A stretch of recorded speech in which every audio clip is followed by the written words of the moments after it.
name's Diane. You're currently watching the Just Kidding Around show. Thank you so much for joining us.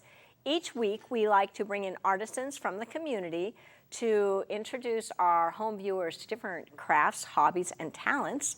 This week, we are welcoming a very talented guest. This is the first time on our show. This is Robert. Hi, Robert. Robert Sanders. And before we get started, Robert, I forgot to tell you that we usually say hi to somebody. So I just want to say hi to Mr. Feeney and to the students at Lydia Hawk and South Bay. And I'm saying hello to Serena and Caden, my two children. Oh. And didn't you say you used to go to Lydia Hawk, too? Didn't go there, no, but I'm familiar with the area. I grew up around here. Okay, great. Evergreen Forest. Oh, you went to Evergreen Forest? And Meadows, Nisqually, Timberline. Okay, North Thurston School District. Great.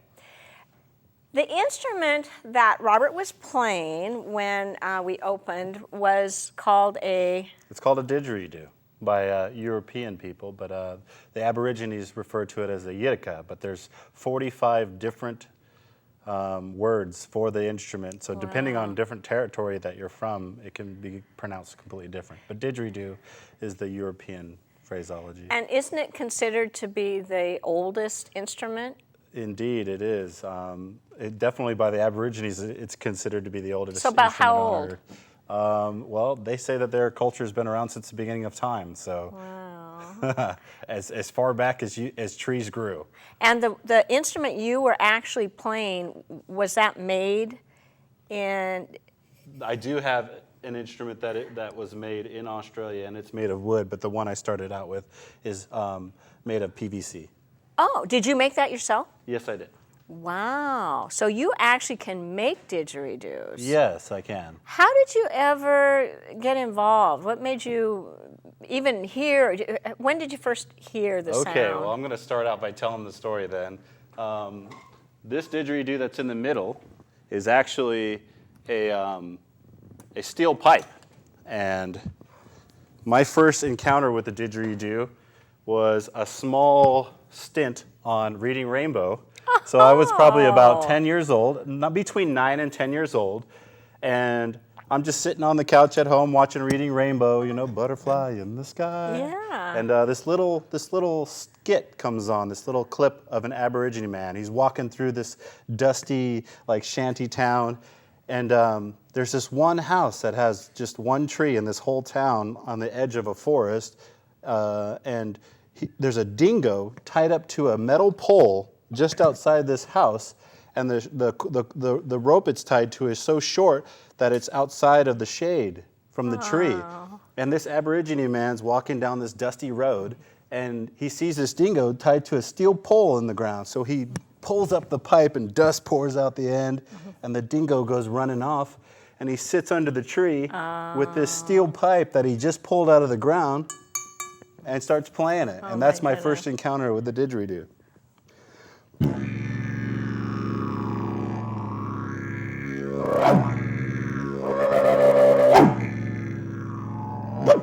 So you see the man playing the didgeridoo, then how did you go about actually getting to your first didgeridoo? Well, when I was after I saw the skit, I ran around the house finding just about any pipe I could find, vacuum hoses, but nothing really sounded right until I started working on a farm down in Nisqually Valley, Tally Acres. It's a small hobby farm.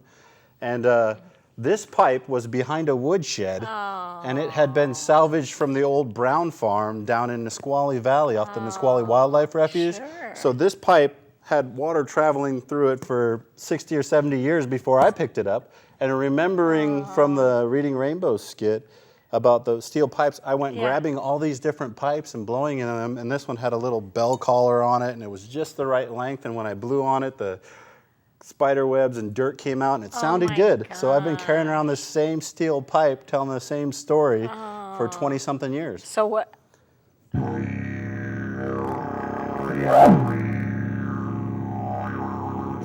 And I've had mouthpieces on it before, but it's still threaded so that you can thread, more connections onto it. But this is, and it weighs like 40 pounds. This So thing's- that's actually, you can weightlift with it. Jeez, no kidding. It's just a steel So this pipe. is actually the first. My first real didgeridoo. And how many years was it between the time you saw the show and you actually found this pipe?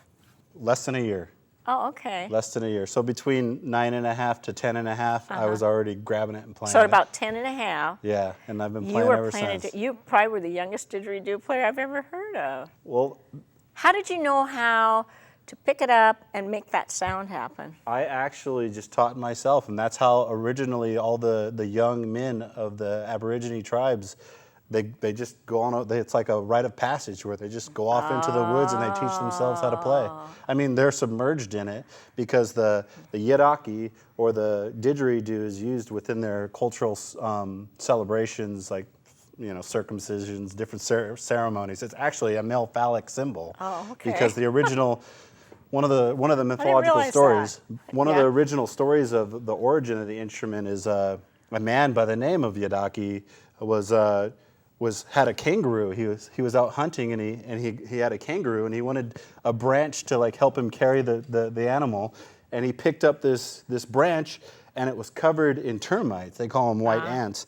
And he gathered them all up into the tube and he blew them out, and that was like the first drone. And that was the first one Yeah, ever. and he just through interacting with this, and it was just a hollowed out tree branch. What they do? Hollowed out naturally by termites. By And termites. what kind of wood was it? Eucalyptus. Yeah, eucalyptus. So would trees. it be a light instrument, the original ones? Are they real light? Fairly light, but still a little girth to them. I mean, Okay. between 10 to 20 pounds, you could, depending on the length of the instrument. Like this one's probably about 15 pounds right here. Okay. But when you've got it in one hand and you're holding it out, it gets heavy real quick. Does the heaviness, does the weight make a difference as to the sound? Well, the diameter and the length makes the biggest difference with the sound. So not But the also- weight, it's the diameter and the length. But it also makes a difference on the hardness of the wood itself. If it's a really light, feathery wood, you might have a warmer tone. If it's a super hard, dense wood, it's a more metallic sound, like the metal or plastic would be. So now this is one, this one's real light. Yeah, I mean, this one is very, very convincing in reference to making it look like a piece of wood. But this is actually a PVC pipe, no different than this one over here. So a lot of people out there could be fooled if they're purchasing. Easily Because the fooled. person that bought this one, I think she thought it was real. I can't remember what she thought. I don't know. Yeah, was a but it's while just been ago. heated up and twisted and bent, and then a Bondo type material was used to thicken it out. Well, they might have told me, and maybe I just don't remember. but they I don't still know. sound good. Okay.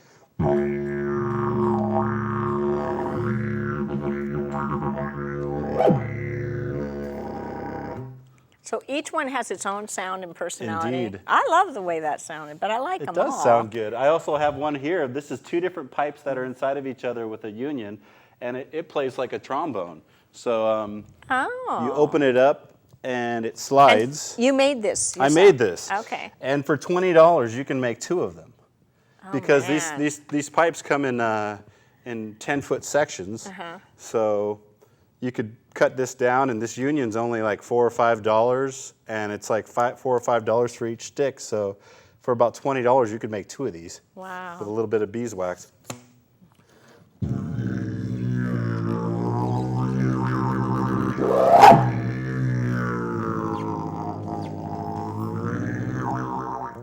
You can hear it change like a trombone when you're. Yeah.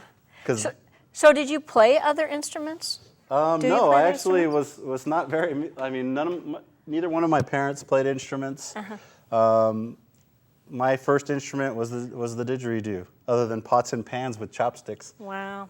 That's interesting that you would see that on television and be drawn to it, though. Was it the sound? It was definitely the sound. It was magical, and it definitely connected with me. It activated some kind of DNA within inside of me, and I just moved right into it. I don't know if the home viewers can feel it or not, but it's almost like the sound goes through you. It's just a whole different feeling.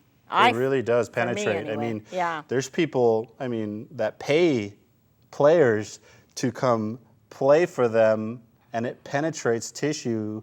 I mean, some people say that leaning up against a harp and playing a harp is as medicinal as laughter or even the best, doctor you can find. So the didgeridoo, people pay people by 30 minutes or an hour. Leonardo DiCaprio is one of them. Oh, that really? He pays several $100s just for somebody to come play didgeridoo You're while he's kidding. having massage or just meditating. Yeah. Of course, it'd be nice to have him play a harp too, have a massage, and had all his money. Indeed. Wow. So he appreciates them too. Definitely.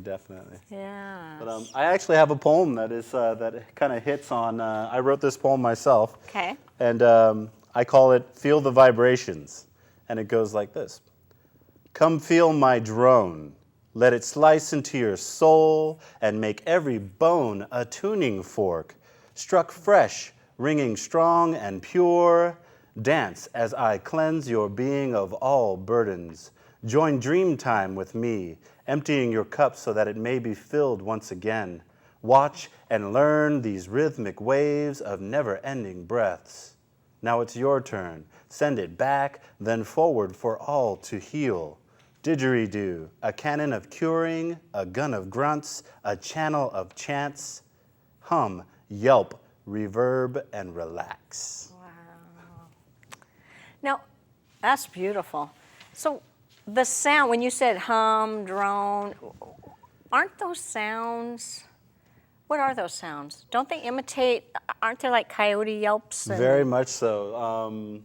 You can have all kinds of different sounds, and a lot of the sounds that are done by the Aborigines are imitating sounds that they hear in nature. Like when I make this high-pitched cackling sound, but this is an actual didgeridoo that is done by Aborigines. It's hollowed out by termites, and so they're just mimicking different sounds of birds and dingoes and whatever they would find, whatever they would hear. But you make the sounds from your throat, just like you would change the pitch. You can hum. You can yell like woo, woo, or like bark or just humming can make that humming. sound? Yeah. I'll start with a regular drone and then I'll start humming.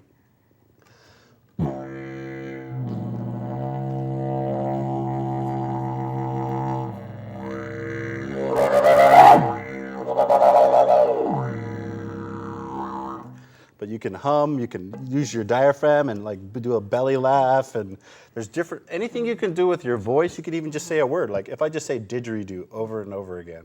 Okay, let's hear that.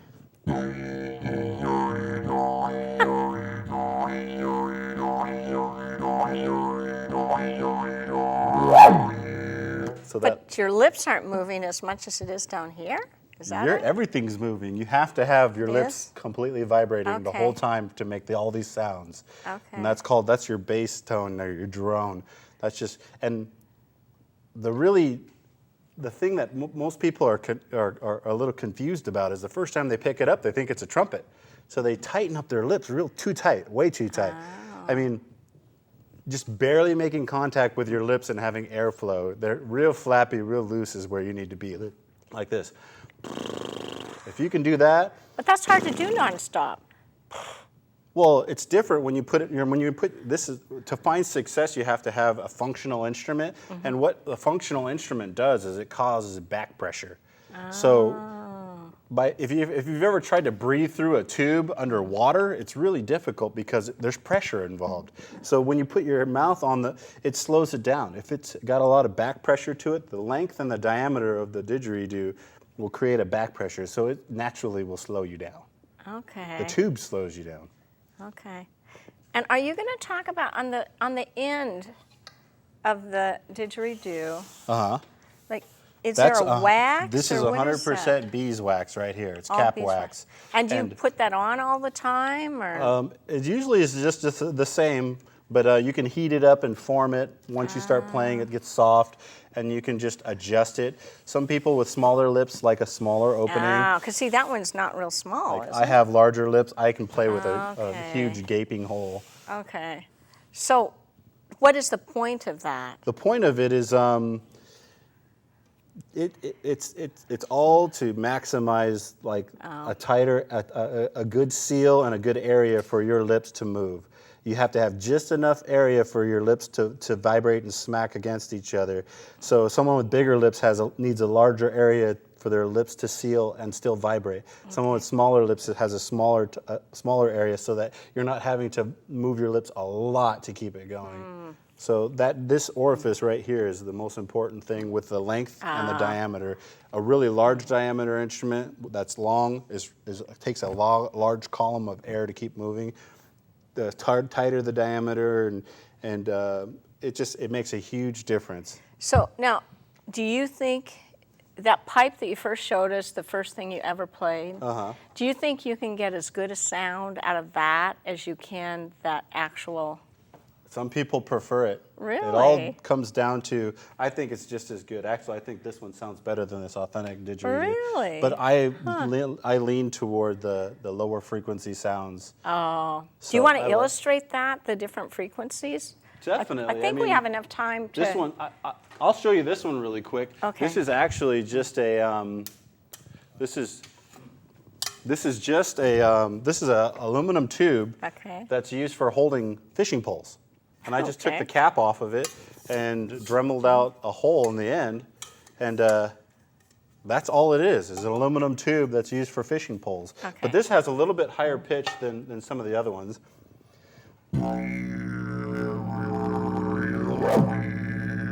Actually, but this is a lot lower than what you have here. Like this one, you can tell just by looking at the length on them, this is shorter. So this one will buzz as like a higher frequency sound. You can hear that drone. It's just really, it's tight. It's tight. It's like there's not a whole lot of like lull in the middle of the peaks.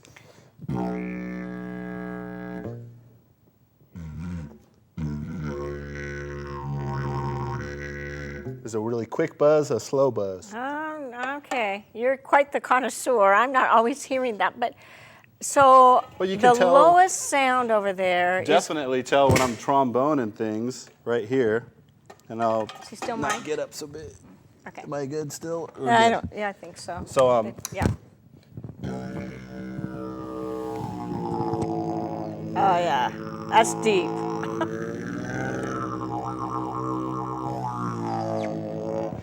And it's just wherever your preference is. Like this, you could tighten up this one and lock it in if you're playing with, like, trying to tune in.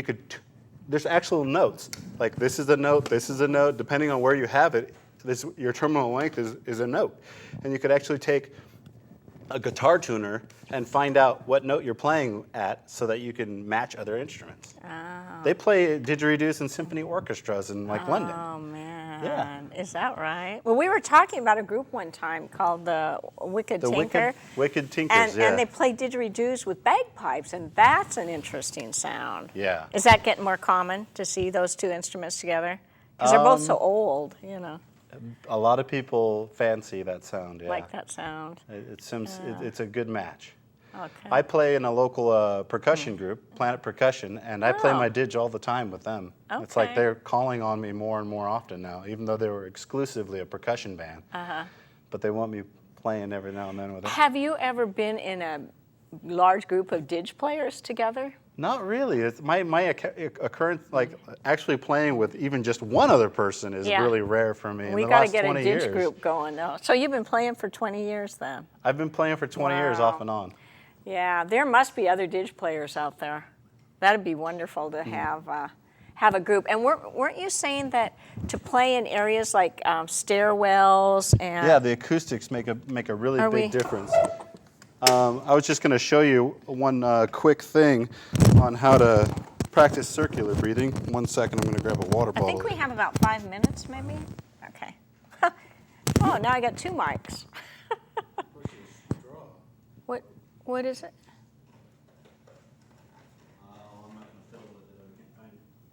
Well, it's okay. It'd be great. So you're going to do a demonstration on the circular breathing? Can't do it. His straw is gone. Oh, his straw's gone? Does somebody in the audience have a straw? I'm just going to describe how you would do it. Okay. Straw up and... There must be absconded with my straw. Okay. But one of the ways to practice would be to just take a water or a glass and fill it up halfway and put a straw in it and sit there and blow bubbles continuously. And what Oh. you do is you're transitioning between blowing bubbles with your lungs and then trapping air in your cheeks.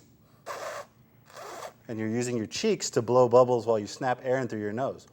Oh, brother. Okay, so the air goes in through the nose. The air goes in through the nose, and you're using your cheeks as a bellows. If you can imagine just taking a mouthful of water and spraying a steady stream using your cheeks. You press that stream of water out of your mouth using your cheeks and breathe in through your nose. If you can spray water out of your mouth while you're breathing in through your... Simultaneously. So you're breathing in and breathing out at the same time. Exactly. I'd have to work on that. You're pushing. So you're pushing air out, technically. Okay. You're pushing air out with your cheeks while you're breathing in through your nose. That's okay. And then you go back, you transition back to your lungs. And in the very beginning, you can hear when I was playing, you could hear me snapping air in through my nose when I was playing. Okay. Do your kids play this? They fiddle around with it, yeah. Does it come easy for them? They've both had success droning, yeah. Oh, good. I mean, all the children, I don't think I've ever had a child that couldn't Really? just pick it up and play. It's the So adults this that is have more trouble.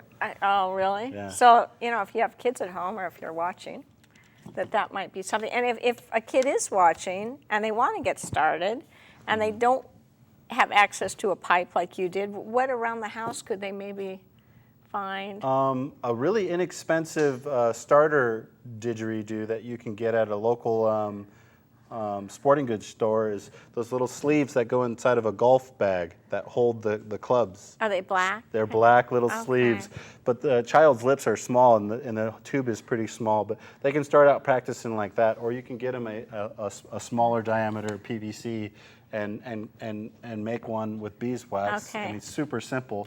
You can just Google it, how to make a didgeridoo, and go online, and it'll teach you. It'll tell you the length it needs to be for certain notes and everything. Yeah. It's real super simple. It's just a tube. The instrument is the person. Okay. And that's what I want to express to everybody, is that music is innate. It's something you're born with. It's in you, whether you want to deny it or not. And if you just have a little bit of tenacity and you stick to it a little, you can pick it up with no problem. All it takes is a little bit of desire. Wow.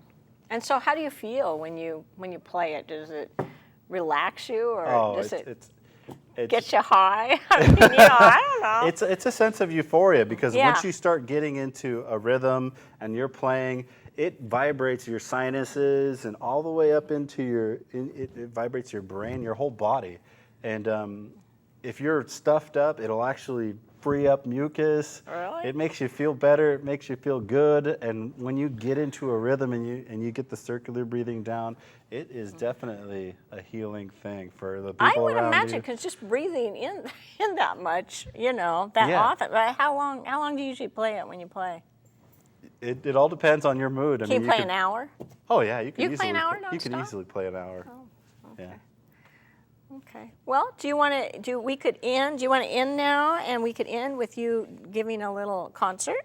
And I can also tell another little story. Another little story. Okay. There's a Dreamtime story where these three men are sitting around a fire, and there's kind of like a pecking order, and this is one of the little mythological stories in Dreamtime that have to do with the origin of the instrument. So these three men are sitting around a fire, and the biggest one kicks the little one and says, "Hey, the fire's dying out. Go throw a log on the fire." So the little one goes to grab a log, and he picks it up, and he notices how light it is. And having respect for all life, he notices, all these little white ants, these termites are all over it. So he gathers them up, and he tucks them into the end, and he blows into the tube. When they all become the night stars. Aww. And that's like one of the little stories of how... is that an Aborigines It's tale? an Aboriginal tale, yeah. Depending on where you're from. So there's a lot of folklore surrounding probably. There's more. There's other stories too Lots as of well. little stories. And I got to ask something. I know we're down to 1 minute, but before we sign, I have to know this. You talk about men. Do women play this? In the Aboriginal culture, Oops. women do not play it. Yeah. The word I told you about, that word Yitika, is the name of the warrior that discovered the instrument. And it's said that his spirit resides within the instrument itself. And women are not allowed. It's Well, it's I'm also glad I considered live in- considered a male phallic instrument. So Oh, well, anyway, I'm glad I live in America where I can play with it. anybody can play it, of course. I Yeah. mean, I encourage anyone to play it. But Okay, but the original traditionally, you're not Aborigines, it supposed was man. they Okay. believe Well, it's golf was originally a man's sport too. very, very true. I'm with you on that one. Women were allowed to do a lot of things, I guess. Well, but it we wasn't are too now. long ago here in the United States of America, women We couldn't couldn't vote. even vote. And the I whole know. the whole concept of rule of thumb, the cliche rule of thumb, comes from we were allowed to beat our wives with something as long as it wasn't wider than the width of our thumbs. Oh, my here in goodness. America. I didn't know. That's terrible. I'm glad that rule's gone. But I'll go ahead and start playing a little. Thank you. And goodbye. Thank you so much for joining us. Bye.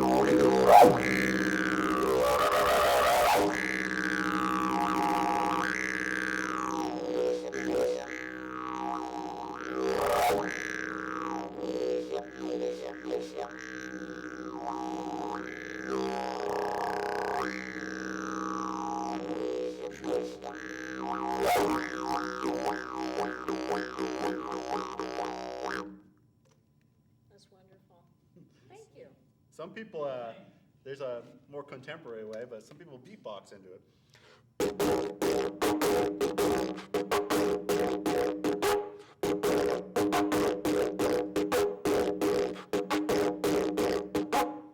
Wow. You can actually make it sound like a horn too if you tighten up your lips and blow real hard.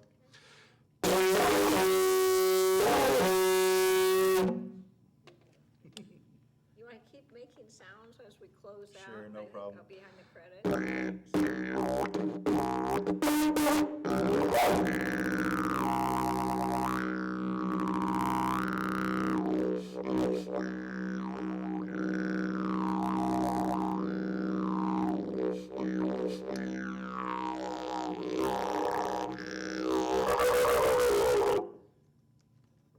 Thanks, Robert. You're welcome.